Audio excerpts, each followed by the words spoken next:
Hello students, welcome to my channel and Facebook page. আজকের class Gettysburg address part 1। Class শুরু করার আগে বলে নিচ্ছি, তোমরা ভিডিওটি ফেসবুকে দেখে থাকলে আমার ফেসবুক পেজটিকে ফলো এবং ইউটিউবে দেখে থাকলে ইউটিউব চ্যানেলটিকে সাবস্ক্রাইব করুন। এতে করে ইংলিশ ডিপার্টমেন্ট 24-25-এর সকল ক্লাস তোমরা পেয়ে যাবে। So without any further delay let's begin the class. এখানে আমরা দেখতে পাই গেটিসবার্গ অ্যাড্রেস লিখেছেন আব্রাহাম লিঙ্কন, এবং আব্রাহাম লিঙ্কন জন্মগ্রহণ করেন 12 ফেব্রুয়ারি 1809 সালের হার্লিনে, যার বর্তমান নাম লরি, এবং তিনি মৃত্যুবরণ করেন 26 July 1865 Arlington. Life and works ক্লাসের মধ্যে তোমরা দেখতে পাবে যে আমি কিছু কিছু টপিক মার্ক করে এখানে তুলে ধরেছি, কিন্তু বইয়ের মধ্যে বিস্তারিত দেয়া আছে। পরীক্ষায় ভালো করার জন্য বইয়েরটাকে অবশ্যই পড়তে হবে, এবং এখানে আমি বেশি ইম্পর্টেন্ট সেগুলোকে তুলে ধরেছি। His grandfather having been killed by the red Indians, অর্থাৎ আব্রাহাম লিঙ্কনের গ্র্যান্ডফাদারকে রেড ইন্ডিয়ান্সরা হত্যা করে। এখানে রেড ইন্ডিয়ান্স হলো ইউরোপিয়ানরা উত্তর আমেরিকার অধিবাসীদেরকে রেড ইন্ডিয়ান্স বলতো। His father Thomas Lincoln became a skilled carpenter. Carpenter মানে হলো কাঠমিস্ত্রি, অর্থাৎ আব্রাহাম লিঙ্কনের পিতা থমাস লিঙ্কন একজন দক্ষ কাঠমিস্ত্রি ছিলেন। In 1816 the Lincolns move to Indiana. 1816 সালে লিঙ্কনরা ইন্ডিয়াতে চলে যান। His parents belong to a fiction of a Baptist church. তার বাবা মায়েরা বেপিস্ট নামক একটি গির্জার সাথে সংযুক্ত হন, দ্যাট ডিসঅ্যাপ্রুভড অফ স্লেভারি, যেটা দাস প্রথাকে অস্বীকার করত। And his affiliation may be the reason for Abrams letter statement that he was naturally anti slavery. এবং তার দুঃখ কষ্টই হয়তো আব্রাহামের পরবর্তী বিবৃতির কারণ যে তিনি স্বাভাবিকভাবেই দাসত্ব বিরোধী ছিলেন। In 1832 Lincoln was unsuccessful as a candidate for the Illinois legislature, অর্থাৎ 1932 সালে লিঙ্কন ব্যর্থ হয়েছিল ইলিনয়েসের একজন প্রার্থী হিসেবে। 2 years later he was elected to the lower house. 2 বছর পর তিনি নিম্নকক্ষে নির্বাচিত হন। এখন আমরা চলে যাচ্ছি সরাসরি টেক্সট বুকে। 47 years ago our fathers brought forth on this continent a new nation, অর্থাৎ 87 বছর। কিভাবে 87 বছর? 4 score, 1 score equal to 20 বছর, সেহেতু 4 score সমান 80 বছর অ্যান্ড 7 years মানে 7 বছর, অর্থাৎ 87 বছর পূর্বে আমাদের পূর্বপুরুষেরা এই মহাদেশে একটি নতুন দেশ প্রতিষ্ঠা করেছিলেন। Conceived in liberty and dedicated to the proposition that all men are created equal.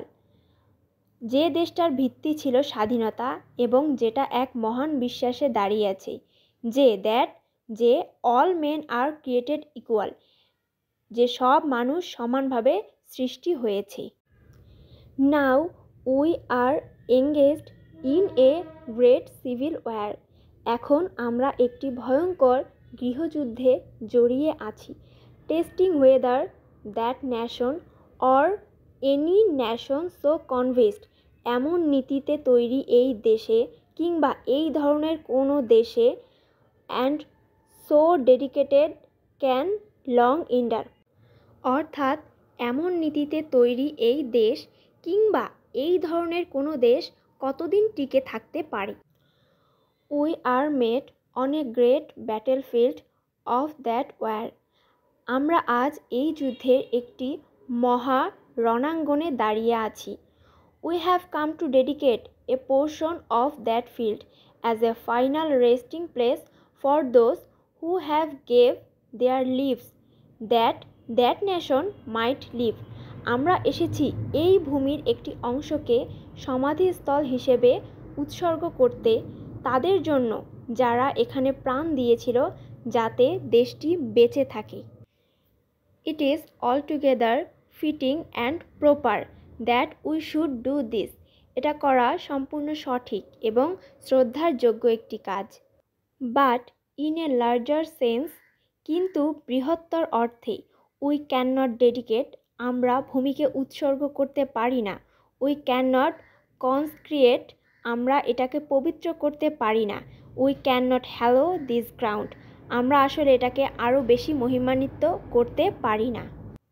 The brave men living and dead who struggled here have consecrated it far above our power and to add or detract, এখানে যারা লড়েছে, জীবিত অথবা মৃত, তারা ভূমিকে পবিত্র করেছেন, যা আমাদের ছোট ক্ষমতার চেয়ে অনেক বেশি। The world will little note nor long remember what we say here, but it can never forget what they did here. পৃথিবী হয়তো আমাদের কথা মনে রাখবে না, কিন্তু তাদের ত্যাগ কখনোই ভুলবে না। It is for us the living rather to be dedicated here to the unfinished work which they who fought here have thus far so nobly advanced. আমাদের মধ্যে যারা জীবিত, তাদেরকে উৎসর্গ করতে হবে সেই অসমাপ্ত কাজ যা তারা এত মহৎভাবে এগিয়ে এনেছেন। It is rather for us to be here dedicated to the task, to the great task remaining before us. অর্থাৎ আমাদের উচিত এখনও পর্যন্ত যে কাজ আমাদের সামনে আছে তাতে নিজেদেরকে উৎসর্গ করা। That from this honored dead we take increased devotion to that cause for which they gave the last full measure of devotion. অর্থাৎ এই শহীদদের কাছ থেকে আমরা আরও গভীর নিষ্ঠা শিখি, যা তারা যার জন্য তারা সর্বশেষ ত্যাগটাও করেছেন। That we here highly resolve that this dead shall not have died in vain. এভাবে আমরা প্রতিজ্ঞা করি যে তারা বৃথা মারা যাননি। That this nation under God shall have a new birth of freedom. এই দেশ ঈশ্বরের আশীর্বাদে স্বাধীনতার নতুন জন্ম পাবে। And that government of the people, by the people, for the people shall not perish from the earth. এবং জনগণের সরকার, জনগণের দ্বারা সরকার এবং জনগণের জন্য সরকার পৃথিবী থেকে বিলীন হবে না। সো পার্ট 1-এর ক্লাস এখানেই শেষ করছি। গল্পটিকে ভালোভাবে বুঝতে হলে পার্ট 2-এ দেখতে হবে। পার্ট 2-এ থাকছে themes, summary, questions, analysis. Part 2-এর ক্লাস করলে ইনশাল্লাহ এই প্রশ্নটি সম্পর্কে তোমাদের আর কোনো গ্যাপ থাকবে না। So don't miss the part 2 class. And at the last, follow my Facebook page and subscribe my YouTube channel.